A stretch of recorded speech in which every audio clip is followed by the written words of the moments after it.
Our slump stand check is a very important part of the production process. It's done with every load. As soon as the horn honks you out from under the plant, there's a 30-step procedure to make sure that we are on our way to a safe and successful delivery. The slump stand checklist helps us to ensure quality assurance. As a delivery professional, we want your eyes on the product, and that's where this happens. It also gives us an opportunity to clean off any debris on the truck for safety reasons so we don't damage any cars on the highway. The slump stand check is also the time to make sure you know 100% where your delivery destination is. We have a phrase here, get lost in the yard. And it is in the yard where you have all the resources at your fingertips. You have people nearby that might have just come from that job.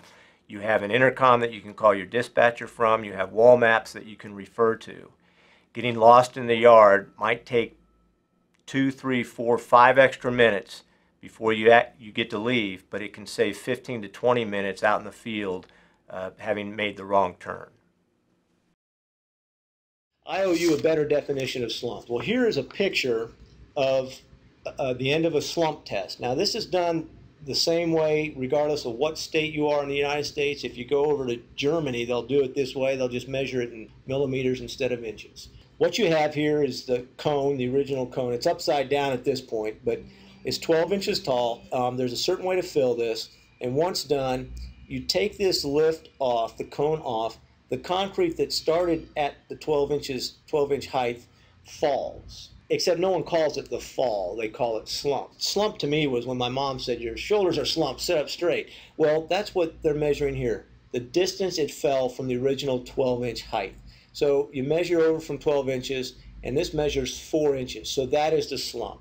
Now what that means is, because it started off at 12 inches tall, there's 8 inches of concrete piled here. But that doesn't mean anything to anybody. It's all about the distance it fell, it slumped. The drier the slump, the lower the number. If it starts off at 12 and it slumps 1 inch, that's dry stuff. 4-inch slump concrete, that's good stuff. Now that's going to be a little bit hard to rake around if you're a finisher. You see how thick it looks.